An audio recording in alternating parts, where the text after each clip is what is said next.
everybody, welcome back to another episode of Happiness Matters, the show with me, Beanie Man, and Mo the service dog, who is locked up in the bedroom right now, so you might hear him whining a little bit. Because, you know, some of my guests are allergic or not too fond of dogs, and it happens, and it's okay. It's totally okay. So, today I'm here with Victoria Stoner, and yes, we did meet networking. Yes. Because, you know, I meet most of my people networking. And Victoria joined me today. She does a multitude of things. Yes, I do. Why don't you just tell us a little about you? It's just easier that way.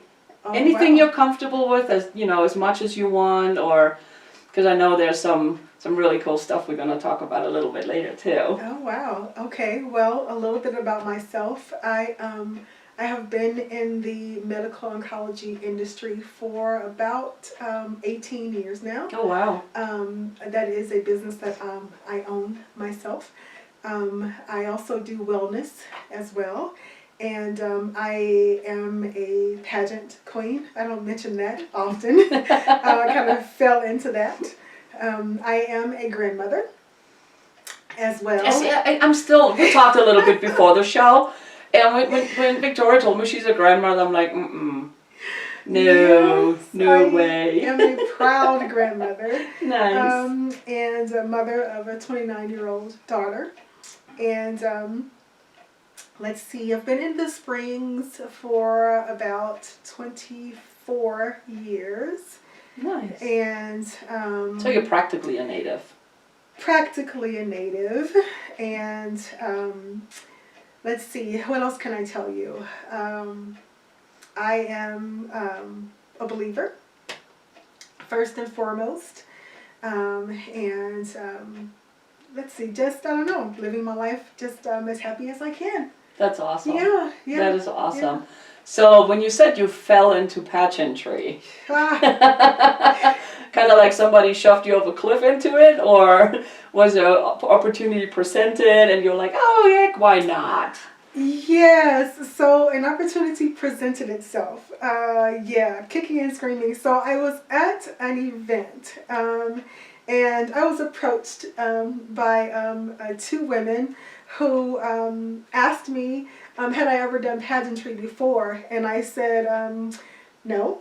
I said, my first question to them was, do you know how old I am? I was like, no, I'm in my mid-40s at the time. I'm like, I do not do pageantry. I'm not a pageant girl. That's not what I do.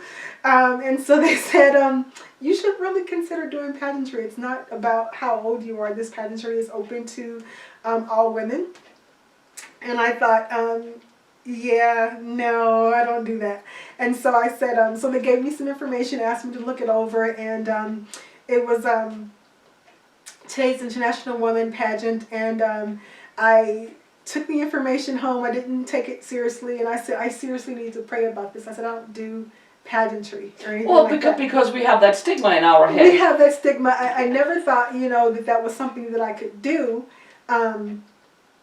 Maybe in my 20s, maybe in my late teens or anything like that, but not in my mid-40s. Right, and I'm the same way. Until I met you and Darla and some of the ladies you talk about, I had that thing in my head. You have to be like, like skinny as a rail and super pretty and super popular and young and unattached and all of those things. Yeah. Because that's what we see and what we hear. Yeah. It's like, so you and the other ladies, they opened up, really broadened my horizon, and that there's so much more to it. Absolutely. So I kind of I think you were at that same mindset. Absolutely. When you were approached. Absolutely. And so I was experiencing a lot of things in my life at that moment and at that time that I was approached, and so I didn't that was the last thing that was on my mind. And so I took a few months and I prayed about it, and I didn't get a firm no in my heart that I shouldn't do it. And so I actually ended up entering the pageant and went for it, and actually ended up winning. Like the first time that I entered the pageant, I won the national title, and then I went again and then won the international title the second time.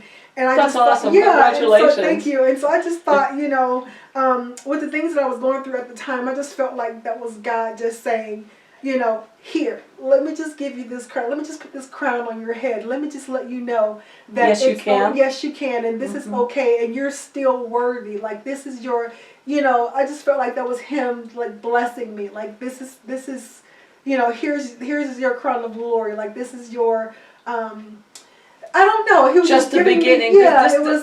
I think it was like giving you also permission. Yeah. To step into you. Yeah. And letting you know it's like you have a purpose. There's more for you. Yeah. And I have chills. With this. Yeah. Your marching orders. Yeah. He promised me years ago that he will restore my life as if those things that happened to me had never happened. And so I just felt like that was just him showing me that like he was just like the proof is on the pudding. Here you go, like, here is your crown of glory, as if it never happened. Like, here you go, queen, like, here you go. And I just felt like that was just him, like, just giving me his seal of approval. That is so awesome. I have chills. I mean, that is just beautiful. Yeah. That is awesome. So, and then after that, you're like, oh boy, now what? Yeah, and so after that, it's just been so many things. My life has just been one great thing after the other. I haven't. I've been single for the last 4 years, but that's okay. It doesn't. It's just been me and God. Just doing whatever it is that He wants me to do. Right. And the thing too is like when you're okay with you, who you are, and you love yourself, and you're whole by yourself. Yeah. You don't really need somebody else. And it's like, oh, you make me whole. Nobody can make you whole. That's true. Only you can make yourself whole. Yeah. It's like, love yourself unconditionally. Take care of yourself unconditionally. Yeah. And then everything else is just icing. Yeah. And I love hearing that. Yeah. I love hearing that. Yeah. Yeah. And so it's good. I'm happily complete within myself. And so whatever happens outside of that, it's going to be gravy, And so I don't know. It's just been beautiful. I so love that. And the thing too is, you were open to receive. I so am. And you are. Yeah. But you were really ready to receive. And that's why you got the crown. Yeah. Because you really said, you know what? Bring it. I'm ready. I'm open. And a lot of times, we feel like we don't deserve, or we're not good enough, and we close our, and we're not open to receive. Yeah. So, guys, be open to receive because you deserve it. You're amazing. Absolutely. You are worth it. You are all of that and then some. Give yourself some credit, And I like talking about a mirror exercise that I do too, that helped me a lot. For 30 days, you look in the mirror every day and you say, for me it's, so you say your name, and for me it's Beanie, I love you for, or I love you because. And you do that for every single item. You don't just go, Beanie, I love you for, blah, blah, blah, blah, blah. No, you go, Beanie, I love you for, Beanie, I love you for, Beanie, I love you for. And you can do the same thing for forgiveness. It's huge because there's a lot that we have to forgive ourselves for too. For being closed up, for being angry, for not taking steps earlier to set ourselves free. I mean, there's so many things, and beauty is once you open that funnel, it just, oh God, I have chills again. But once you open that funnel, it just flows out, and it's a huge part of the healing process, and then you get to the point is like, I'm open to receive. And you can start doing that from the beginning. I'm open to receive. And put out there what you want. Don't put out what you don't want. Yes, absolutely. Don't say, oh, I don't want this and I don't want that and da da da da da. Because you get what you don't want. What you ever focus on, you get. Focus on the things that you do want. Yes. But don't worry about the details. Yes. Don't worry about the who's, the hows, the when's, the what's, the just trust that you will get what's for your highest good. And trust it will come at the perfect time. Absolutely. It may not be your perfect timing, but it's the cosmic perfect timing. And it never fails. Yes. It never fails. But you are worth it. You are deserving, and just be open to receive. I love that. Yes. And it's like, and I look at you, and it's like, yeah, bring it, keep coming. Yeah. I'm so glad you said that affirmation in the mirror. it just takes me back to my name. My name wasn't supposed to be Victoria. Oh. It's I believe it was Alicia or something like that. But the story of my birth is the reason why my name is Victoria. My name was changed at birth because my mom and I both were supposed to be dead. Oh wow. My heart would stop beating at every contraction. I'm sitting here going. Yeah. And Wow. my dad was told to choose, which one of us that he wanted to live, because both of us could not be saved. Of course, this was 71, so medicine was quite different back then. But I think even now these days sometimes they tell the father choose. Yeah. That's not fair. Yeah, no, it's not fair to anybody. Yeah. It's like, how can you live with that? But he wouldn't. And so, but what he did was he chose to pray. My father and my grandmother, they chose to pray, and he would not choose. And so, long story short, both of us survived. And so my name was changed to Victoria. Wow. And so, and so growing up, people called me Vicky, and you can always, recognize who knew me from childhood, because sometimes they still call me Vicky, but now I almost demand that people call me Victoria, because it reminds me of who I am. It reminds me of where I come from, the standpoint of victory. When you call me Victoria, it reminds me of who I am. And so that's powerful. When I stand in the mirror, even now, you reminded me of that. It's like I tell myself, my name is Victoria for a reason. When you call me Victoria, it reminds me of who I am and where I stand from, a point of victory. It's like I don't even have to fight. I win because I show up. Exactly. And that's key too. It's like no matter what. Yes. Get up, dress up, show up. Show up. Show up. The very fact that I show up for the fight, I win. That's awesome. I win. Yeah, because showing up is half the battle. Exactly. Because you have to push through that fear. You have to push through all the self-talk, the self-doubt, the negative, and all of that, And it's like, and I tell people, it's like, it's okay to be afraid. Yes. We're all afraid at some point. Show up anyway. Do it scared. Anyway. There's a lot of things that I do too. I'm like, I'm jumping in and I'm going, oh boy. Yeah. Do it scared. Yeah, do it afraid. Do it afraid. Yeah. Because, or the other thing too, if it paralyzes you, analyze the fear. Ask the question, become a forensic scientist, I tell people. It's like, ask the questions, be a kid, ask why. Yeah. Keep asking why, and peel back that onion. And then you will find out there's really nothing to be afraid of. And it's just all those that beliefs and what people are telling us and what we hear. It's just that layer after layer after layer being put on us. And the fear is really unfounded. Yeah. So, good for you. Yeah. That is just, Yeah. it excites me. But the mirror exercises, isn't it powerful? When you look at very yourself, powerful. because you can lie to other people, Yeah. you cannot lie to yourself, especially when you're looking at yourself in the mirror. It's like, and it's, guys, don't get me wrong, it's awkward. It's still awkward for me to do it, but I do it anyway, because I know how powerful it is. It's very powerful. Do it. And you can do it when nobody's home, nobody's watching. You don't have to say it out loud, like loud. You can whisper. Yes. But you have to make sound. You cannot just do it in your head. You have to make sound. You can whisper it to yourself so nobody can hear it but you. But you have to form the words. You can use your indoor voice, your whisper voice, your outdoor voice. It doesn't matter. But you have to use your voice. Yes, you do. And not your voice in your head. Your voice. Yeah. So because that's really what makes the difference. And the other thing too, when I saw a therapist back in my really dark days too, she made me write a letter to my mother to write it all down. It was like, oh, okay. So I did that, and then at my next session I brought in the letter, and she said, now read it to me. It's one thing writing it, anything. So if you need to forgive somebody, if you need to get something off your chest, you don't have to send the letter. They don't never have to know. But write it down. And it's one thing writing it down, because now it's out of your system. One. It's yet another when you have to. Yes. Reading it in your head is another one. But then you read it out loud. And that's when the healing begins. Absolutely. Once it's out loud, because now you cannot take it back. Because if it's just written, you can tear it up. If it's just in your head, you can forget. But once you said it out loud, it's out in the universe. It's very true. It's out, and it is so powerful. And I catch myself still, I mean, I don't write those letters anymore, but I wrote a poem the other day because I had to embrace, because I was told I'm very good embracing my light and staying in my light, but I also need to embrace the darkness that brought me into the light. So I wrote a poem, and I just finished it.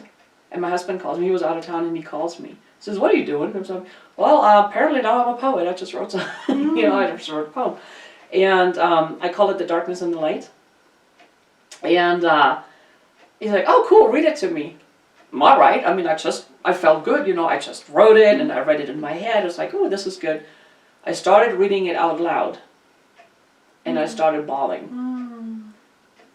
And it's like, and that was the release I needed to embrace that darkness that I left behind and fought so hard to forget. But it's part of me, it's part of who I am. And, there is no light without dark. It's true. You cannot appreciate the light without the dark. So I had to learn to embrace that dark part of my life and love it. That's a really hard part, and embrace that. So I'm telling you, writing it one thing, reading it in your head is another thing, letting it out loud, and that's why you have to speak. You have to speak. With the mirror exercise. That is why it's so important. And I never realized until that, with that letter, that was one thing. That was brutal. I mean, when your shrink cries with you, that's brutal. But over the years, it dawned on me. It's like, oh wow, this is powerful. There's more to it. So it's like when I talk about gratitude journal, read it out loud every night. Do a gratitude journal. What are you grateful for? 10, 15, 20 things, whatever, or more. But read it out loud. And then go to sleep. And then when you wake up in the morning, read it out loud again and start your day on a positive note. It's so much more powerful out loud. Yes, you have to say it out loud. You have to. And it's tough, isn't it? Your voice is powerful. Oh, yeah. Yeah. Very much so. Yeah. Very much so. And it's just like, and I love how you use your voice too. You help women. Yes. And I love that. I love that. Want to share a little bit about? Well, you have to forgive out loud as well. And I'll share just a little bit of my story of forgiveness as well. I had to forgive my molester. And you don't often hear about women who were whose sexual predators were female. Oh wow. And so and I am starting to be more vocal about that, because I'm finding the more I share my story, I'm finding more women who share my story, of women who, and that was part of my testimony when I won my first pageant. I shared my story about being violated by a female predator, and this woman became a family member.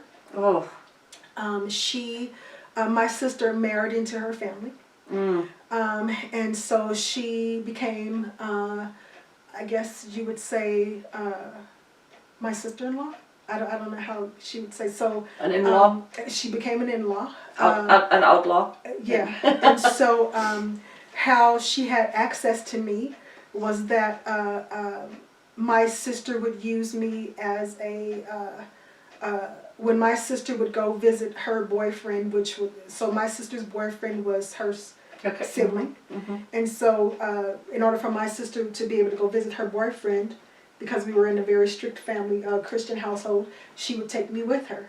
And so I would be her excuse to go and visit her boyfriend. She would take me with her. And so that's how this other older female would have access to me. Oh, wow. And so this went on, for several years. And so from the time I was probably 6 until I was 11. Oh, wow. And so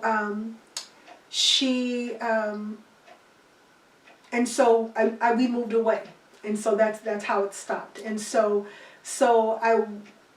how it happened was, so I would forget, how your mind can't process, your young mind can't process and you block that. And so you forget. And so I remember when I was probably my granddaughter's age, having excessive bleeding, and I'm going to be really transparent right now. And I remember waking up from the operating table and not discussing anything, just the doctor telling my mom that, she'll be fine. Don't remember discussing how, the bleeding started, how it stopped, or anything like that. Just remember having some type of surgery and that kind of thing. Oh, wow. And just having all kinds of complications as I got older and all those kinds of things. And I remember waking up from surgery at the age of 14, and the doctor is telling my mom that I would never be able to have kids because they had to remove some of my ovary. Oh, wow. And that kind of thing. And I just remember something in my spirit completely rejecting that. And I just remember saying out loud, that's a lie. That is a lie. That is a lie. That is a lie. That is a lie. And I just heard God speak in my ear, telling me that I was going to have a daughter. I just remember it so plain in my ear. And he even gave me her name, Karen. Oh, wow. I just heard the Holy Spirit speak in my ear. And I said it out loud. I said, God just told me that I'm going to have a daughter. Her name is going to be Karen. I'm 14 years old. And I said it out loud, and my mom, of course, thought it was the drugs talking, and she asked me, she said, do you know where you are? And I said, yeah, I'm in the hospital. And she said, do you know who I am? I said, yeah, your mom. And then so she said, well, do you know who this is? And there was a guy standing next to her who was the driver who brought us to the hospital. I said, yeah, that's Dad. And so, my dad had been dead for probably about 2 years. At that point. Wow. And so clearly she thought she's on drugs. That's the sedatives talking to her. Yeah, right. And so, and so she said, well, do you understand what the doctor is telling you? And I said, I heard him. And I said, that's a lie from the pit of hell. I said, that's a lie. And I said, I know what God just told me. And so I just completely rejected that. I just knew that was a lie. And so, years passed, whatever. I finished high school. I got married right after high school, that Christmas after. And I remember getting pregnant, several months after that and that kind of thing. And it was just, I knew that I wasn't supposed to get pregnant, And we were, we took precautions and all those kinds of things. And I remember immediately after getting pregnant, I was sick all the time, just sick, just brutally sick, vomiting all the time. Oh, wow. And I was hospitalized several times, and I remember several months into the pregnancy, having to be carried out of the house, going into the hospital, and doctors telling me that they needed to spontaneously abort the baby because I wasn't going to be able to carry her to term, and blah, blah, blah. And I just remember saying, I don't believe that God would allow me to become pregnant with this baby, to take her away from me. I was like, that just doesn't make sense to me. I was like, how is that even possible? And I just remember just telling him, no, and that's not going to happen. I'm going to keep my baby. You're not going to, that's not going to happen. And I just remember just, even at 19, like having this faith, like, you must be crazy. Like, you're not going to take my baby from me. Like, but sometimes you just know. I just knew. You know. I just knew. And nobody can shake that. And then it's like all human logic is like out the window. Yeah. No, it's just like, Yeah, and as sick as I was, I just knew that God had promised me this baby. And nothing that they were going to say or do. But long story short, I carried this pain, of this, of being molested by this woman, all these years, and she was in the family, and whenever I would go home to visit, for the family reunions, and, having to see her and all those things, and coming out to my family, coming out to my sister, about it, and then her more so, instead of her coming to my aid and to my rescue, and, she was worried more so about her marriage than me, her sister. For her first question to me was, what am I going to do about my husband? Her husband then coming to her, and we were close. And so that broke me, because she wasn't concerned about me, she was concerned about her husband. Right. And so, but the woman, her sister-in-law, who had ended up, who had molested me or whatever, she ended up having cancer. And she went into remission for a while, but then the cancer came back very aggressively, and it was stage 4. And so my sister ended up calling me, and she said, well, she has stage 4 cancer, and it's very aggressive this time. And so I don't remember how I felt at that moment, but I just remember all those years I wanted her to pay. I wanted an apology. I wanted some type of acknowledgement from her saying, to the family that we know what she had done, that she'd ruined my life, that she, all these things, I was having all these medical conditions because of what she'd done to me, because she would use instruments, she would use these horrible things, you know. And I just wanted everybody to know that how she had ruined my life. But at that moment, all I wanted to do was forgive her. You know what I mean? And so I asked my sister, my sister said, well, I'm going to go see her. And I said, when you go and see, I said, can she speak? She said, no. And I said, would you mind putting the phone up to her ear when you go and see her? And at first she told me no. And I said, what do you think I'm going to say to her? I said. Now, did your sister know at that time? She knew. Okay. She knew. And I said, all I want to do is tell her that I forgive her. And I said, I need to do that for my peace. And at that point, that's all I wanted to do. And so I said, when you get there, I said, will you please just do that one thing for me? I said, I just need to release her. And so when she got to the house, she called me, and she put the phone up to her ear. And I called her name, and I asked her, could she hear me? And she made some kind of noise. And I called her name, and I said, I just want you to know that I forgive you. And I said, I just want you to know that I love you as my sister in Christ. And I said, I just want you to know that I want you to stand before God in peace. And I said, I forgive you, I release you, and I love you. And I said, go before God in peace. And I think this was a Saturday. This was either a Friday evening or a Saturday afternoon or something like that. And then that Sunday morning before I went to church, I got a call that she had died. Oh, wow. But good for you. Yeah. Good for you. And good for her. Yeah. In the end, but I mean, it's like, but really, it's good for you. Yeah. And I have not cried about it since that day. I have not felt, you know how when you have truly released something, you could talk about something and it's like it's happened to somebody else. I have no hatred towards her. There's no emotions attached anymore. I have nothing. It's nothing. Just, like I'm completely free of that situation, and I don't know how to explain it. It's like I just feel so. I completely released her. I get that because I did the same thing with my mother. Yeah, so I totally get that. Everybody, I want everybody to have that freedom. I want everybody to have that release. I want everybody to feel the way that I feel. And so if I can bring every woman to that point of freedom, I want everybody to have that. And so that's my mission in life, to bring everybody that I meet to that point of freedom. I just want that for everybody. I seriously do. And you will, and you are doing it. I mean, with everybody you touch and you come in contact with, you know. So I have to go back real quick. Your pregnancy, that's your daughter, right? That's my daughter. Okay, because you stopped I went through the pain, but we never came to the. That's the one daughter that God promised me, and I have her, and her name is Karen, and she's 29 years old. And I've had other pregnancies, and I haven't been able to have another daughter, but that's the one that God promised me at 14, and she's here. Wow. Yeah. He whispered in my ear and told me her name when I was 14 years old, and she is the one daughter that I have. Wow. Oh, I'm like, from the tippy top of my hair down to my toes, I have chills because that is so powerful. Yeah.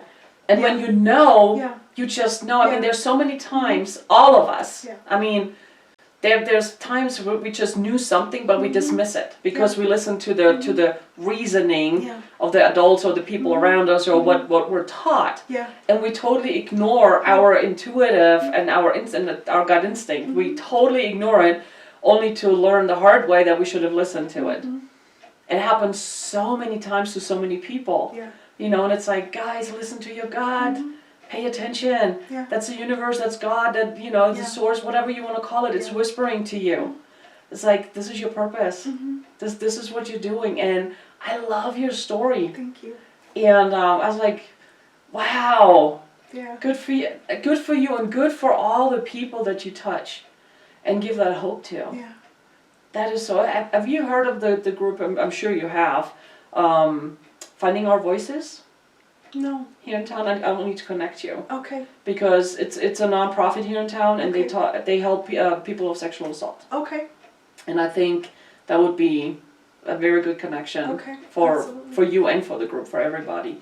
Yeah. And you know, thank you for bringing the awareness that the abuse that happens is not just happening to women by men, but also, you know, Yeah. by women. My story is not unique. No, and you know, the other thing too is what I love is I encourage people to like share your story. Mm-hmm. It's like Lisa Nichols says, Yeah. hi Lisa, I love you.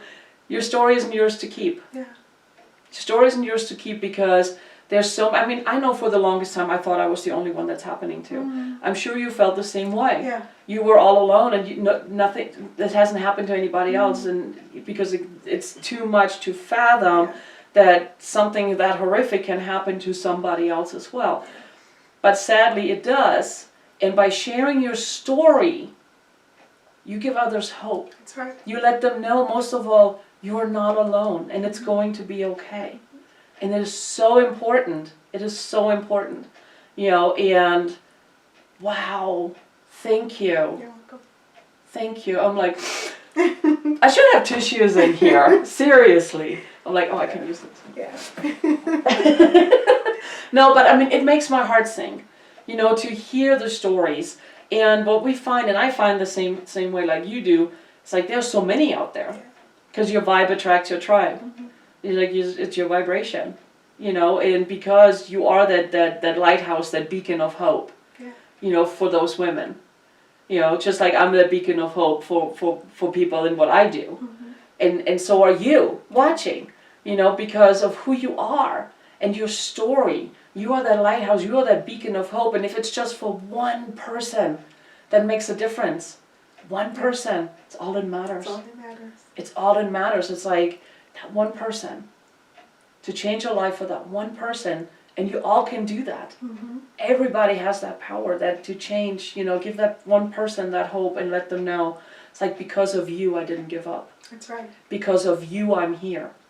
Because of you. And it might be something so small and minute that you're not even aware that you said, that you did, because it's just who you are, it's what you do. Mm-hmm. It might be really a grain of sand for you, but it could be like the whole freaking beach Mm-hmm. for that other person. That's right. And we just never know who we touch and who we inspire. So don't stop, guys. Share your story. You never know. Share your story. Thank you so much for sharing yours, Victoria. I'm honored. I'm humbled. I always I never know really what happens sometimes here because we don't have an agenda. So in case you guys are wondering, if you want to be a guest on the show, just reach out to me. I don't have an agenda. I get asked, and Victoria asked me, so do you want me to send questions? What questions do you have? And you know, and I get that all the time. And Just show up. I said I don't have questions. Just show up. And what I do is we have whether it's via Zoom. I do Zoom, as you know, whether it's via Zoom or here in the studio. I have a conversation first to find out. Hey, so what are we talking about? And sometimes I have somewhat of an idea, and it's like I had somewhat of an idea today, but it went in a total different direction. Yeah. Which thank you. So I never know, but it's not about me. It's not really about my guest either. It's about you guys. Yeah. It really is about you guys. I mean, it's about my guests too, but it's more about you guys. And it's just really sending hope out there, sending smiles out there, sending love out there, and just having fun too, and having a conversation. That's what this show is about. Yeah. So, and if you want to share your story on my show, reach out to me. If you want to share something, I don't know, off the wall, something good, share it, because you never know. So, thank you for being here. Thank you for having me. Thank you guys for watching. As always, be happy, be kind, be loved. Until next time. Bye.